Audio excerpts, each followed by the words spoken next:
हरिओम। गीता मेरे लिए, इस वाक्य को कहने मात्र से ही एक अलौकिक आनंद की एक सुखद अनुभूति होती है। जिसने भगवद गीता को, इस सत्संग श्रृंखला को अपना लिया है, अपने से जोड़ लिया है, अपना बना लिया है भगवद गीता को, वो प्रेम से ये बोलता है कि गीता मेरे लिए। जुड़ना है, कनेक्ट होना है। कुछ लोगों ने प्रतिक्रिया व्यक्त की है कि इतने स्लो चलेंगे कि एक श्लोक में 6-6, 7-7 दिन लग जाएंगे, तो फिर कितनी देर में हम गीता को पढ़ पाएंगे, समझ पाएंगे, कितने दिन लग जाएंगे, कितने महीने लग जाएंगे। उनका सोचना भी सही है, लेकिन यहाँ जो प्रभु ने प्रेरणा दी है वो ये है कि गीता को जीना, मात्र संस्कृत में पढ़ देना, उसका हिंदी का अनुवाद पढ़ देना अभी तक ऐसे ही होता आया है और इतना करके अपने कर्तव्य की पूर्ति हो गई। लेकिन ऐसा नहीं है। गीता मेरे लिए का तात्पर्य है हम भगवान की वाणी से जुड़ जाए, कनेक्ट हो जाए। उस अमृत को जैसे अर्जुन ने पिया, हम भी तो अर्जुन हैं, हमारे अंदर भी अर्जुन का भाव, हम भी भगवान की अमृतमय वाणी का पान करें। इसलिए इस सत्संग श्रृंखला का जो नामकरण प्रभु ने सुझाया है वो यही है कि गीता मेरे लिए। गीता जीवन जीने की एक शैली है, एक पद्धति है। जैसे किसी उपकरण को चलाने के लिए उसके साथ में उसकी बुकलेट मिलती है, उसका मैनुअल मिलता है, वैसे ही इस शरीर रूपी यंत्र और इसके जीवन की शैली को चलाने के लिए भगवद गीता प्रभु ने हमें दी है। ये जीवन की मैनुअल है, लाइफ मैनुअल है, ये बुकलेट है, ये वो पुस्तिका है, ये वो पुस्तक है जो हमें जीवन को जीना सिखाती। बिना इसके पढ़े, बिना इसके समझे, बिना इसका अनुकरण किए हम जो भी जीवन जी गए हैं वो हमें यथार्थ तक नहीं पहुंचाता है। वो भले ही हम अपनी समझ में, हर मनुष्य समझता है कि मैंने जीवन भर व्रत किया, पूजा किया, पाठ किया, सत्कर्म किया है,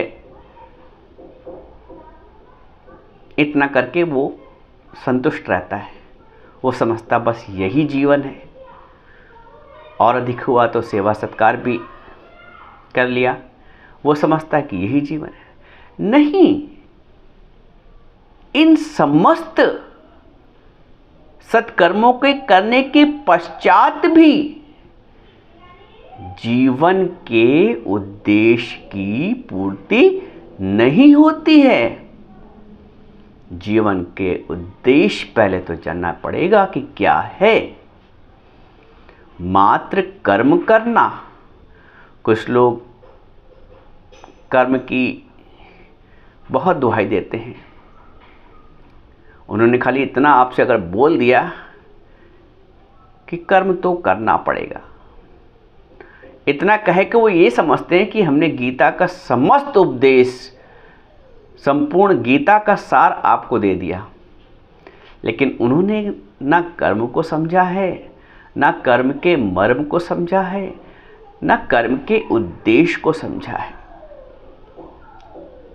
समस्त कर्म करते हुए हम यहाँ बदकर्म की बात नहीं कर रहे हैं।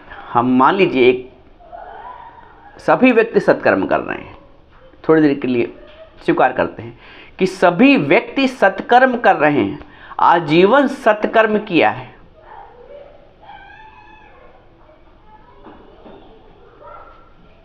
इतना सब कुछ करने के पश्चात भी उनको अपने मनुष्य जीवन के उद्देश्य की प्राप्ति नहीं होगी, क्योंकि जीवन में गुरु का अभाव है, एक सच्चे गुरु का भी अभाव है, एक सच्चे ज्ञान का अभाव है। कर्म तो किया, कर्म किस भाव से करना है वो गुरु बताता है। गुरु बिन माला फेरता, गुरु बिन देता दान, गुरु बिन दान हराम है, कहता वेद पुराण। गुरु के बिना अगर माला फेरी है, दान दिया है, जितने सत्कर्म की गुरु, क्योंकि गुरु हमने कर्म तो किया, लेकिन गुरु के ज्ञान के अभाव में कर्म का जो भाव होना चाहिए वो नहीं हुआ। कर्म या तो सत्कर्म होगा, सकाम होगा, या बदकर्म होगा। सत्कर्म और बदकर्म, इन दोनों के पीछे दुनिया परेशान रहती है, लेकिन सत्कर्म और बदकर्म से भी ऊपर एक कर्म है, निष्काम कर्म। उस निष्कामता को एक ब्रह्मज्ञानी, एक सच्चा गुरु ही समझा पाता है। तो गीता को पढ़ पढ़ के जल्दी जल्दी भागना नहीं है, हमें गीता को जीना है।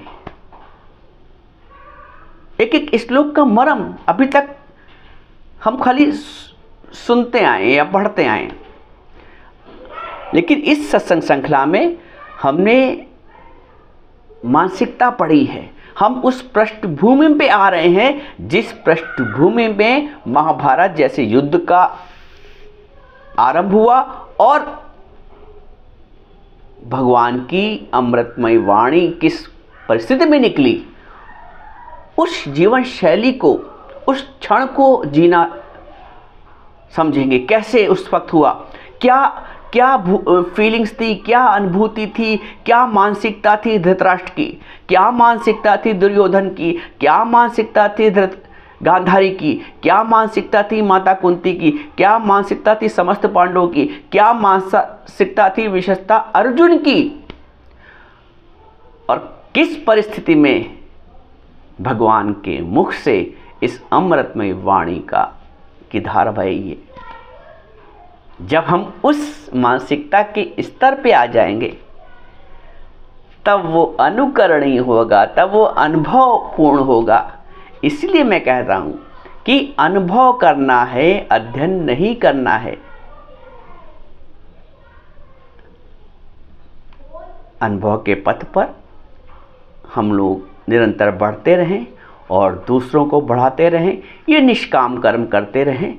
देखिए जीवन कहाँ से कहाँ पहुँचता है। हो सकता है बीच में कुछ लोग अवरोध डाले, कुछ लोग क्या अपना मन ही अवरोध डालता है। जैसे मैंने अपने बारे में बताया था कि जब हाई स्कूल करने के पश्चात शरीर की आयु उस वक्त होगी करीब 15-16 साल, लोगों ने मुझे बहुत हतोत्साहित किया, ये कोई आयु है, अभी तो सत्संग जाने लगे, सत्संग जाके क्या होगा। लेकिन जो निराकार परमात्मा ने उस समय बीज डाला था, आज से 38-40 साल पहले, वो बीजारोपण गुरु ने किया और इस ज्ञान के वृक्ष में भक्ति भी प्रभु ने प्रदान की है, ज्ञान भी गुरु ने प्रदान किया है, वैराग भी प्रभु ने प्रदान किया है, और ये जीवन अपने लक्ष्य की ओर अग्रसर है। इस यात्रा में आप सब भी शामिल हैं। इससे इस यात्रा का और अधिक महत्व बढ़ गया है, क्योंकि निष्काम यात्रा है, निष्काम यज्ञ हो रहा है। ये गुरु की ही अंतः प्रेरणा है, ये प्रभु की ही अंतः प्रेरणा है, जिन्होंने मुझे इस कार्य को आप तक पहुंचाने, इस यात्रा में आपको भी शामिल करने के लिए कहा है। हम सब बहुत भाग्यशाली हैं जो भगवत गीता को आत्मसात करने के लिए, उस लक्ष्य तक पहुंचने के लिए, मानव जीवन के उद्देश्य को प्राप्त करने के लिए आगे बढ़ रहे हैं। कल मैंने आपको बताया था कि दुर्योधन ने पहले गुरु द्रोणाचार्य को अपने पक्ष में, ये कह लें कि पांडवों के विरुद्ध द्वेष भरने की कोशिश की द्रोणाचार्य जी के मन में, लेकिन वो असफल रहा। गुरु द्रोणाचार्य तटस्थ रहे, उन्होंने सुन तो लिया लेकिन कोई प्रतिक्रिया व्यक्त नहीं की अर्जुन उसके समक्ष, दुर्योधन के समक्ष। ऐसे ही हमारे जीवन में होता है।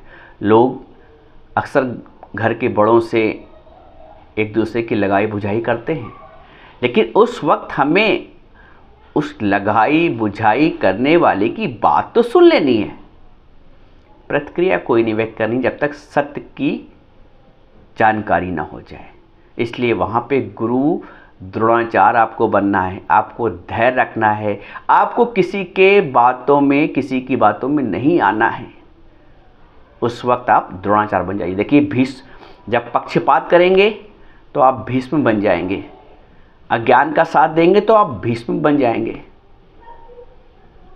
कुबुद्धि का पालन करेंगे तो आप गांधारी बन जाएंगे, और अधिक विभत्स हो गए दुर्बुद्धि का पालन करेंगे तो आप दुर्योधन बन जाएंगे।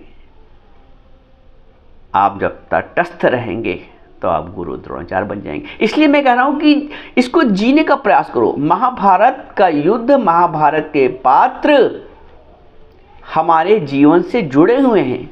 हमारे इर्द गिर्द ही धृतराष्ट्र भी है, गांधारी भी है, अर्जुन भी है, दुर्योधन भी है, और प्रभु तो हैं ही हैं। तो हमारे जीवन से जुड़ी हुई ये जीवन शैली है। इसलिए एक एक श्लोक को आत्मसात करना है, अनुभूति करना है, अनुभव करना है। तो 11वें श्लोक में दुर्योधन फिर कहते हैं, अयनेषु च सर्वेषु यथा भागम अवस्थिता भीष्ममेवाभिरच्छन्तु भवन्तः सर्व एव हि। दुर्योधन बाह्य दृष्टि से अपनी सेना के महारथियों से बोला, सेना के महारथियों से बोलता है, आप सब के सब लोग सभी मोर्चों पर अपनी अपनी जगह दृढ़ता से स्थित हो जाएं। दृढ़ता से स्थित रहते हुए निश्चित रूप से पितामह भीष्म की ही चारों ओर से रक्षा करें। अब चूंकि गुरु द्रोणाचार्य पे उसका बल उसकी नहीं चली, वो जो पट्टी पढ़ाने गया था, जो द्वेष भरने गया था उनके मन में, क्योंकि गुरु द्रोणाचार्य तटस्थ रहे इसलिए उनके ऊपर दुर्योधन की नहीं चली। अब वो भीष्म पितामह के पास गया है। भीष्म पितामह के पास अब उनकी वो, अगर आप सांसारिक भाषा में कहें तो उनकी बटरिंग कर रहा है, उनको ऊंचा उठा रहा है कि वो हमसे हमदर्दी करें। और ऐसा होता भी है, तो कहते हैं कि दुर्योधन बाह्य दृष्टि से अपनी सेना के महारथियों से बोला, आप सब के सब लोग सभी मोर्चों पर अपनी अपनी जगह दृढ़ता से स्थित रहते हुए निश्चित रूप से पितामह भीष्म की ही चारों ओर से रक्षा करें।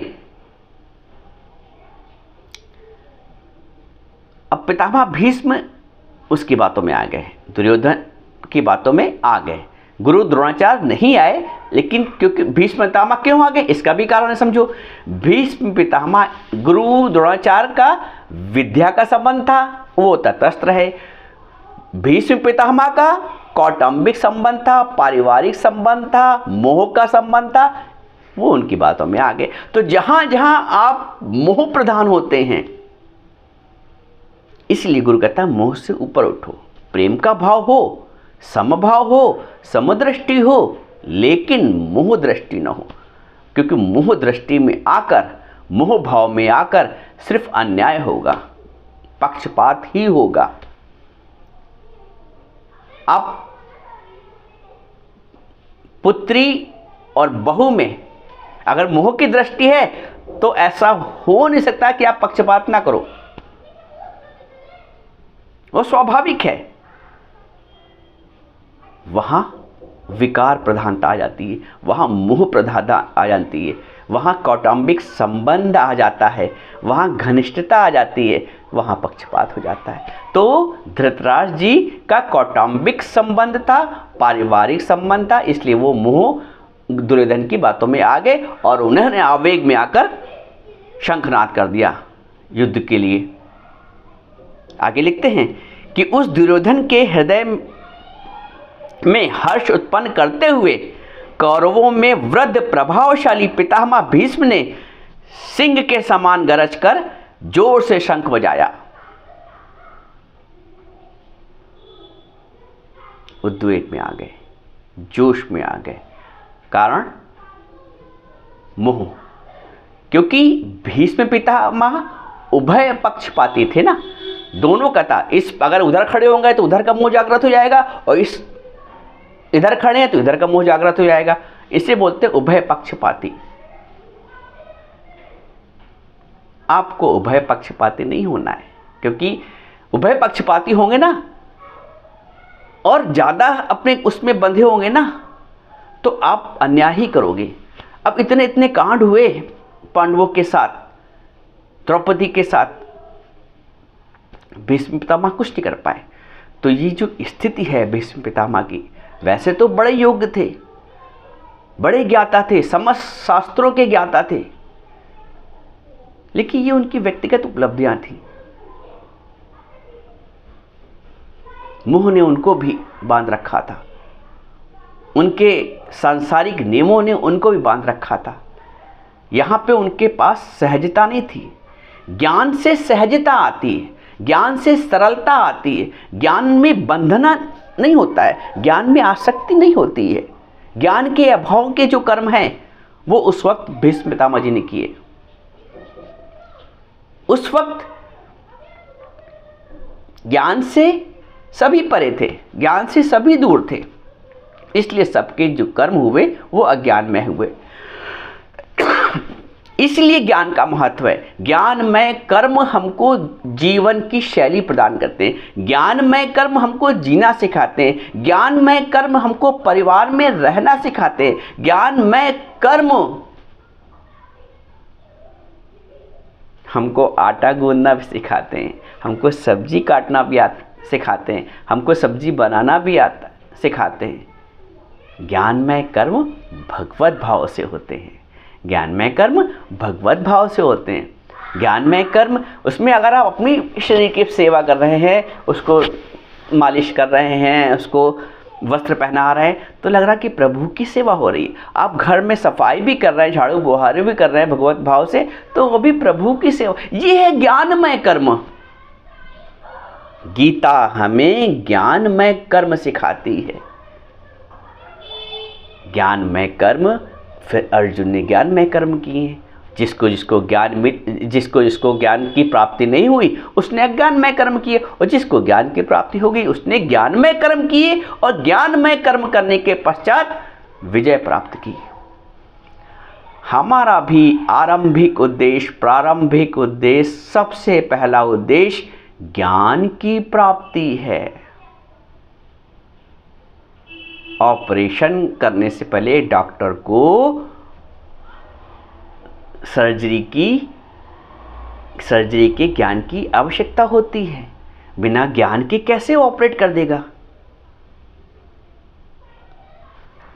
ऐसे ही हमें जब जीवन को ऑपरेट करना है तो उससे पहले जीवन को कैसे संचालित करना है उसका ज्ञान सीखना पड़ेगा। सब ने जीवन तो जिया 80 साल का, ज्ञान के अभाव में जिया है। ज्ञान में स्थिति के पश्चात मैंने आपको बताया ना, तो आपका प्रत्येक कर्म आनंद वाला होगा, प्रत्येक कर्म पूजा वाला। कोई विशेष कार्य नहीं करना पड़ेगा कि अगरबत्ती धूपबत्ती जलाएं तब पूजा हो रही। आप झाड़ू बहारू भी कर रहे हैं, आप सब्जी भी प्रभु के भाव से काट रहे हैं, आप आटा भी परमात्मा के भाव से गूंथ रही हैं, वो पूजा है, वो निष्काम कर्म है, वो सेवा है। आपने एक थाली भी किसी को परोस को दे दी भगवत भाव से, वो सेवा है। वो साक्षात प्रभु ने साकार रूप में ग्रहण किया, साक्षात प्रभु ने साकार रूप में ग्रहण किया। तो ज्ञान में प्रत्येक श्वास गोविंद को स्मृति है, प्रत्येक हर श्वास में हो सुमरन तेरा, यूं ही बीत जाए जीवन मेरा। हर श्वास में हो सुमिरन तेरा, यूं ही बीत जाए ये जीवन मेरा। हर श्वास में हो सुमिरन तेरा, यूं ही बीत जाए ये जीवन मेरा। हर श्वास में हो सुमिरन तेरा, यूं ही बीत जाए ये जीवन मेरा। ये एक सच्ची प्रार्थना है। हर साधक को इस प्रार्थना को करना चाहिए कि हे प्रभु, हर सांस में हो सुमिरन तेरा, यूं ही बीत जाए ये जीवन मेरा। इसी को नानक जी ने बोला है, सांस सांस सिमरो गोविंद, मन अंतर की उतरे चिंत।